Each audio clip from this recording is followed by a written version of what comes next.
Note-taking for consecutive interpreting. David Violet here. I'd like to talk today a little bit about practice. I think I've told the story before, and probably you've heard it in another video. You know that I had to practice for almost 2 years consecutive interpreting with notes. I went to a school where if you didn't pass all of your languages and all of your exams after the first year, you just had to do the whole first year over again, and that's what happened to me. So I became sort of an expert on consecutive with notes, and in some way I think that I was better at consecutive with notes at the end of those 2 years of practice than I was later in my career, because I never got that kind of practice, intense practice again. Anyway, my point today is that you really do need to practice very much to become proficient at consecutive with notes. Yes, I know the problem. You are writing your notes and you are listening, and suddenly you realize, oops, I'm thinking about my notes and I didn't hear something. Or I am listening and I've forgotten to write that down. It's an art. It's an art that you learn with practice by doing it over and over again and being corrected generally by somebody across the table from you, or today it would be, across the screen from you maybe. But you need someone to help you practice. And there is a method. You don't want to be have your practice sessions fall apart and become discussions about vocabulary.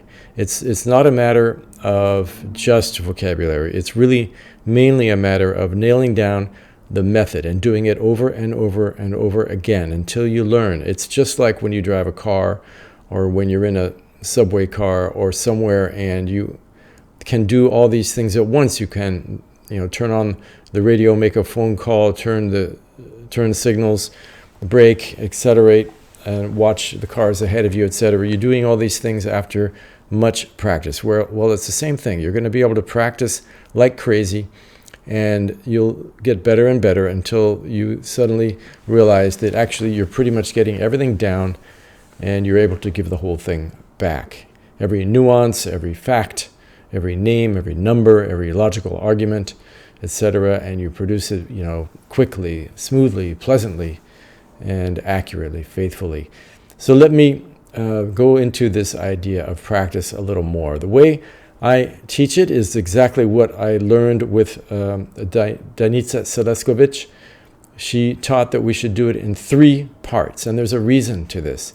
The first part is you tell the person that you're critiquing. What I'm assuming is that you have just heard your colleague give an interpretation with notes, a consecutive interpretation with notes, and now it is time for you to give your critique. During that interpretation, for which you've also taken notes, you will listen and you will go through your notes and write notes about the interpretation on top of your notes about the original. And then you will use both to give your critique to your colleague, to be productive, to be kind, and try to help that person implement the method of deliberate practice, which means that you try to suss out any weak links in the chain and devise exercises to improve those links, or within the simple exercise of doing consecutive with notes over and over again, maybe not having a new exercise for each weak length, but concentrating on whatever weak link you may notice. The weak link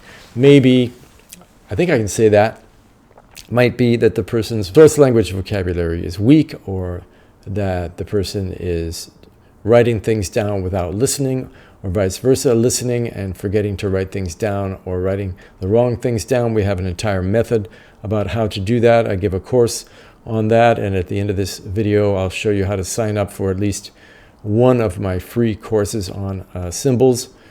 Anyway, there's a method which is 1, 2, 3. The first part is you are going to critique your colleague and tell your colleague, I think that you followed the appropriate method of interpretation, which is something else that we teach. I think you probably know it, but many beginning interpreters tend to fall back on word for word, on staying at the surface of the meaning. This number 1 phase in your critique, you're going to be telling the person, well, yes, I think that you did actually listen, you acquired understanding of what was said, and then you expressed what was said accurately and faithfully in your own words, in your interpretation. That's number one. I think that you did do the method or you did not. Number two is we are going to look at the content. And when you do this, you will probably go chronologically, point 1, 2, 3, through the utterance, but try to limit it to 5, 6 points. If there's 25 points, there's no reason to go into each one. Go into the most important ones. And I like to say that there's a sort of a hierarchy of things to discuss, things to improve in any given interpretation. What I mean by that is this hierarchy is like a tree. I use the image of a tree. If you have a trunk, that's essential. I mean, that is the central information, and without it, basically, you've got nothing. A major branch means that a major point may have been missed or expressed with mistakes. Small branches, down to twigs and then down to leaves. So if the person just said a name a bit off, that might be a leaf. If the person in a long list, or let's say a list of 7 or 8, omitted 1 or 2, that would also be a leaf missing. But if an entire argument was included but not at all clear, that would be a branch, etc. So you want to have sort of a hierarchy and zero in on the most important points. And then you do an analysis. This is still under point 2, 2b, if you will. You do an analysis of why things went wrong. What part of this chain was there a breakdown? Was the person listening? Did the person listen to actually acquire understanding of what the person meant? Did the person note down what that understanding was? Did the interpreter then use the notes to express that understanding accurately? Are there points missing? Why were they missing? Was the person not listening because he or she was writing notes, etc.? You need to find out, and there are many things that can break down. The subject matter may be just beyond the person's understanding. The accent, the words used.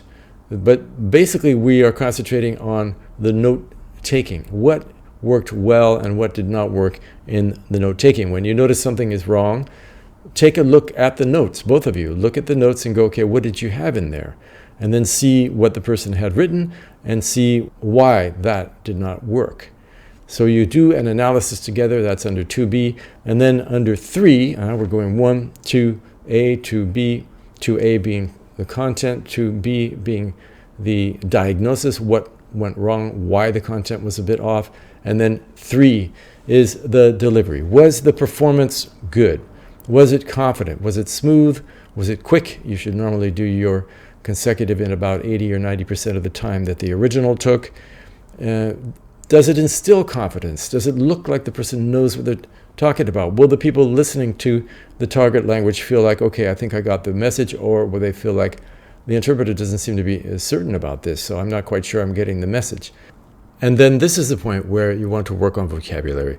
I would say that during your critique and during this analysis phase, that is after the interpretation and before the next interpretation, about 10 or 20% of the total time should be dedicated to vocabulary. It does have its place. You want to try to help the person who's being critiqued to nail down the best terms. It may be a B language for that person, so help to find out, help if you are an A in that language. That's often a good thing to do.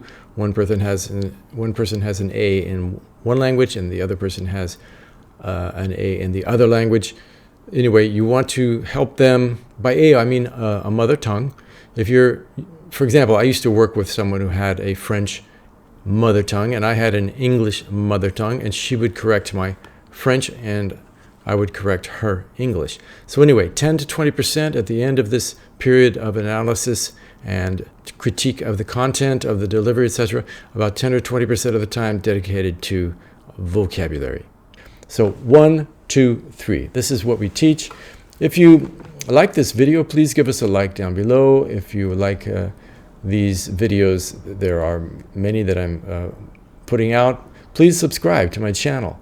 And if you agree or disagree, I'd really love to hear what you have to say about what I've just said about how to critique a partner when you are working in pairs on consecutive with notes. Also, I do have the free course that I mentioned earlier. There should be a QR code now on the screen telling you how to sign up for that course and take it. It's about symbols. And symbols are very handy. They are quick to write. They are very clear. This is a course about how to invent them, how to acquire them, and how to use them. So thanks for listening. I'm very grateful, and I will see you in the next video.